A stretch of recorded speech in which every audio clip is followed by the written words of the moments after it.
26 मई को दिल्ली को एक नए एलजी मिले। विनय कुमार सक्सेना जी ने 26 मई को शपथ ग्रहण किया और दिल्ली के लेफ्टिनेंट गवर्नर बने। जिस दिन से नए एलजी साहब ने शपथ ग्रहण करी, उसी दिन से बार बार दिल्ली की संवैधानिक व्यवस्था को ध्वस्त करने की कोशिश एलजी साहब द्वारा की जा रही है। शुरू में जब एलजी साहब ने कई कदम उठाए तो ऐसा लग रहा था कि शायद उन्हें दिल्ली की संवैधानिक व्यवस्था के बारे में पता नहीं, पर जब एक ही चीज़ एक बार, दो बार, तीन बार, चार बार, 5 बार होती है तो ऐसा लगने लग जाता है कि एलजी साहब शायद जानबूझकर दिल्ली की संवैधानिक व्यवस्था को ध्वस्त करने की कोशिश कर रहे हैं। दिल्ली की संवैधानिक व्यवस्था ये बहुत स्पष्ट रूप से कहती है कि एलजी साहब जो केंद्र सरकार के नुमाइंदे हैं, उनके पास सिर्फ और सिर्फ 3 एरियाज़ पर डिसीजन लेने की पावर है। वो है लैंड, लॉ एंड ऑर्डर और पुलिस। बाकी सब डिपार्टमेंट्स पर, चाहे वो शिक्षा हो, चाहे वो स्वास्थ्य हो, चाहे बिजली हो, चाहे पानी हो, चाहे लॉ डिपार्टमेंट हो, उन सब डिपार्टमेंट्स पर उनको कैबिनेट की एड एंड एडवाइस पर जाना पड़ेगा। लेकिन हम बार बार देख रहे हैं कि एलजी साहब कई ऐसे कदम उठा रहे हैं जिससे दिल्ली की इस संवैधानिक व्यवस्था को असर पड़ रहा है। दिल्ली की संवैधानिक व्यवस्था डगमगा रही है। चाहे वो शुरू में जल बोर्ड के अफसरों को बुलाना हो, दिल्ली सरकार के अनेकों विभागों के अफसरों को आदेश निर्देश देना हो, और अब कुछ दिन पहले फिर से उन्होंने एक ऐसी फाइल पर सवाल उठाए हैं जो अपॉइंटमेंट ऑफ पब्लिक प्रोसिक्यूटर्स और स्टैंडिंग काउंसिल्स की से रिलेटेड है। पब्लिक प्रोसिक्यूटर्स और स्टैंडिंग काउंसिल और एडिशनल स्टैंडिंग काउंसिल की जो प्रक्रिया है वो 2021 से शुरू हुई। जो तब माननीय एलजी महोदय थे, उनको फाइल भेजी गई, उस फाइल पर उनका अप्रूवल लिया गया। जो कमेटी पब्लिक प्रोसिक्यूटर्स का, स्टैंडिंग काउंसिल का, एडिशनल स्टैंडिंग काउंसिल का चयन करेगी, उसको तब के एलजी साहब ने अप्रूव किया।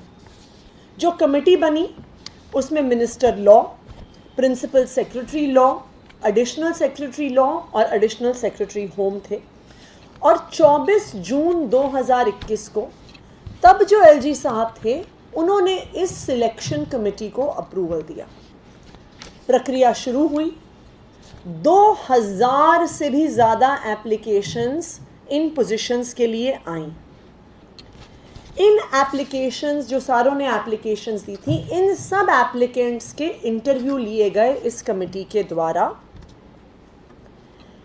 जब कमेटी ने फाइनल लिस्ट बनाई तो जो सीआरपीसी सेक्शन 24 सबसेक्शन 8 के तहत इस लिस्ट को माननीय उच्च न्यायालय के पास भेजा जाता है, तो जो final list LG approved selection committee ने बनाई, उसको दिल्ली हाई कोर्ट के पास भेजा गया।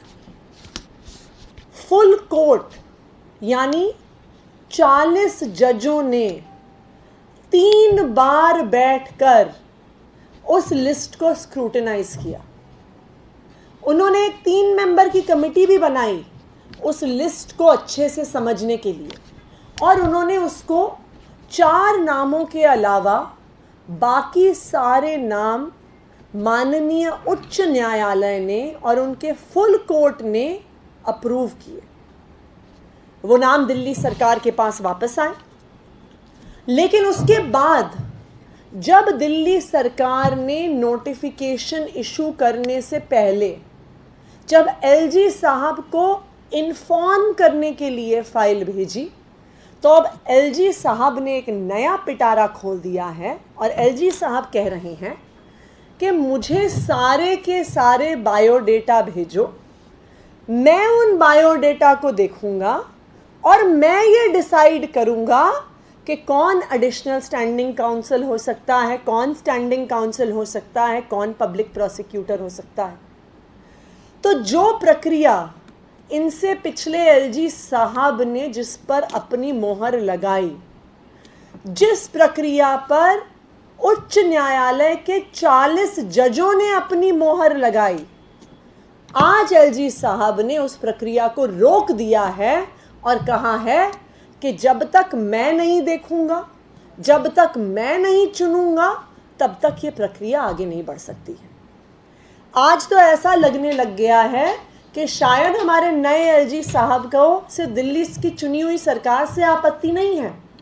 आज तो ऐसा भी लग रहा है कि जो पुराने एलजी साहब थे उनसे भी सक्सेना जी का कोई झगड़ा है, क्योंकि जो फाइलें उन्होंने अप्रूव करी, जिस प्रक्रिया पे उन्होंने अपनी मोहर लगाई, आज उसी प्रक्रिया पर हमारे नए एलजी साहब सवाल उठा रहे हैं और एक तरह से कह रहे हैं कि ये ठीक नहीं हुआ।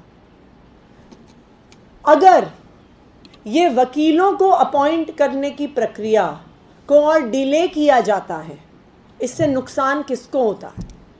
इससे नुकसान दिल्ली की जनता को होता है। जो पब्लिक प्रोसिक्यूटर्स हैं वो दिल्ली में होने वाले सभी अपराधों के खिलाफ जब मामला कोर्ट जाता है तो दिल्ली सरकार का प्रोसिक्यूटर उस केस को लड़ता है। आज ये आलम हो गया है कि आज सब वकीलों को पता है कि नई लिस्ट आने वाली है। जो वकील अब जो बदले जाने वाले हैं, अब उन्होंने हाथ खड़े कर लिए हैं। उन्होंने हाथ खड़े कर लिए हैं क्योंकि उन्हें पता है कि नई लिस्ट में उनका नाम नहीं है। तो आज दिल्ली के डिस्ट्रिक्ट कोर्ट्स में, दिल्ली के उच्च न्यायालय में जो क्रिमिनल मैटर्स चल रहे हैं, जिन्होंने अलग अलग तरह के अपराध किए हैं, जिसमें किडनैपिंग के केस हैं, जिसमें मर्डर के केस हैं, जिसमें बलात्कार के केस हैं, जिसमें चोरी के केस हैं, आज उन सब केसेस में रोक लगी हुई है, क्योंकि एलजी साहब ने यह तय किया है कि गैर संवैधानिक प्रक्रिया से वो इस प्रोसेस को और डिले करेंगे और वो खुद इस प्रक्रिया को चलाएंगे। मेरा आदरणीय एलजी साहब से निवेदन है कि एलजी साहब, दिल्ली एक स्पष्ट संवैधानिक प्रक्रिया से चलती है। इस संवैधानिक प्रक्रिया पर कई साल वाद और विवाद रहा। वो मामला हाई कोर्ट गया, ये वाद विवाद सुप्रीम कोर्ट गया, सुप्रीम कोर्ट के बाद सुप्रीम कोर्ट की संवैधानिक पीठ में गया। लेकिन इस सब वाद विवाद के बाद सुप्रीम कोर्ट की कॉन्स्टिट्यूशन बेंच ने एक स्पष्ट फैसला दिया है कि दिल्ली की संवैधानिक प्रक्रिया कैसी चलेगी, उसमें एलजी साहब का क्या अधिकार क्षेत्र है और चुनी हुई सरकार का क्या अधिकार क्षेत्र है।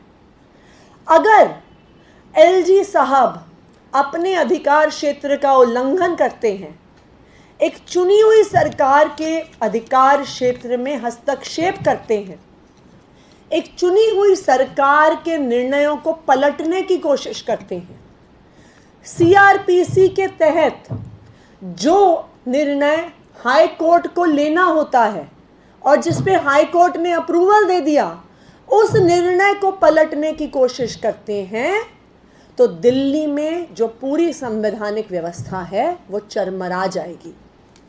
दिल्ली में जो पूरी गवर्नेंस की व्यवस्था है वो चरमरा जाएगी। दिल्ली में एक आम लोगों की जिंदगी में जो सरकार को सुधार करने की प्रक्रिया होती है वो चरमरा जाएगी। तो मेरा आदरणीय एलजी महोदय से ये हाथ जोड़ के निवेदन है कि एलजी साहब, आपकी जिम्मेदारी है पुलिस की व्यवस्था देखना, आपकी जिम्मेदारी है दिल्ली की महिलाओं को एक सुरक्षित माहौल मिले, ये आपकी जिम्मेदारी है। आज के दिन में एमसीडी आपकी जिम्मेदारी है, साफ सफाई आपकी जिम्मेदारी है। दिल्ली में साफ सफाई की, सुरक्षा व्यवस्था की, पुलिस की अनेकों समस्याएं हैं और बड़ी बड़ी समस्याएं हैं।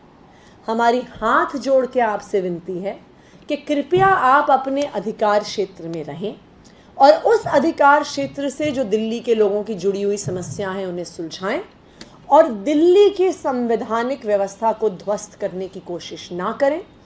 दिल्ली की चुनी हुई सरकार के निर्णयों को पलटने की कोशिश ना करें, वरना नुकसान दिल्ली की जनता का होगा। धन्यवाद। कोई जी बिल्कुल, ये अनिल बैजल जी के समय की फ़ाइल है। उन्होंने इस पूरी प्रोसेस को अप्रूव किया था। ये फ़ाइल उनके पास कई बार गई है, उससे अप्रूवल लेके आई है। ये फ़ाइल अनिल बैजल जी से अप्रूवल लेकर हाई कोर्ट गई है। हाई कोर्ट के 40 जजों के फुल कोर्ट ने उसको अप्रूव किया है। उसके बाद अब एलजी साहब इस पूरी प्रक्रिया को फिर से खोलना चाह रहे हैं, शुरू करना चाह रहे हैं कि मैं बायोडेटा देखूंगा, मैं निर्णय लूंगा। मुझे इससे फ़र्क नहीं पड़ता कि पुराने एलजी साहब अनिल बैजल जी ने इसको अप्रूवल दिया था। मुझे फ़र्क नहीं पड़ता कि माननीय उच्च न्यायालय ने इसे अप्रूवल दिया है। जब तक मैं नहीं बताता तब तक ये अपॉइंटमेंट नहीं होगा। पर ऐसे सरकार थोड़ी चलती है, ऐसे संवैधानिक व्यवस्था थोड़ी चलती है। और खुद एक संवैधानिक पद पर बैठे हुए व्यक्ति अगर संवैधानिक व्यवस्था को ध्वस्त करेंगे तो ये शहर कैसे चलेगा, ये देश कैसे चलेगा। इससे पहले का एक मामला है जो अस्पताल बनाने में कथित भ्रष्टाचार के जो आरोप लगाए हैं बीजेपी ने, एलजी साहब ने सीएम साहब को चिट्ठी लिखी है उस मामले में, तो कह रहे हैं बिल्कुल जो मैंने कार्रवाई की है बिल्कुल ठीक है, और मनी चीज़ें कहें कि वो इस तरह के भाषणबाजी ना करें। देखिए, हम तो एलजी साहब से सिर्फ निवेदन कर सकते हैं। हम एलजी साहब से ये निवेदन कर रहे हैं कि आपके अधिकार क्षेत्र में जो कुछ दिल्ली में है उसमें दिल्ली वालों को बहुत बड़ी बड़ी समस्याएं हैं। आज दिल्ली बिल्कुल कूड़ा करकट की स्थिति में है। आप दिल्ली में घुसिए तो कूड़े के 3 बड़े बड़े पहाड़ हैं। आज दिल्ली में चोरी, चकारी, शूटिंग, बलात्कार, मर्डर, किडनैपिंग दिन दहाड़े हो रहे हैं। आज दिल्ली में महिलाओं को 8 बजे के बाद, अंधेरा होने के बाद घर से बाहर निकलने में सेफ नहीं महसूस होता। इन सब चीज़ों को सुलझाने की, इन सब चीज़ों को ठीक करने की जिम्मेदारी एलजी साहब के पास है। तो हमारा उनसे तो सिर्फ ये विनम्र निवेदन है कि संवैधानिक व्यवस्था के तहत जो उनके पास पावर है, कृपया उन समस्याओं को सुलझाएं। चाहे स्वास्थ्य की व्यवस्था हो, शिक्षा की व्यवस्था हो, बिजली पानी की व्यवस्था हो, अस्पतालों की व्यवस्था हो, उस व्यवस्था को संवैधानिक तरीके से दिल्ली की चुनी हुई सरकार को करने दें। Thank you.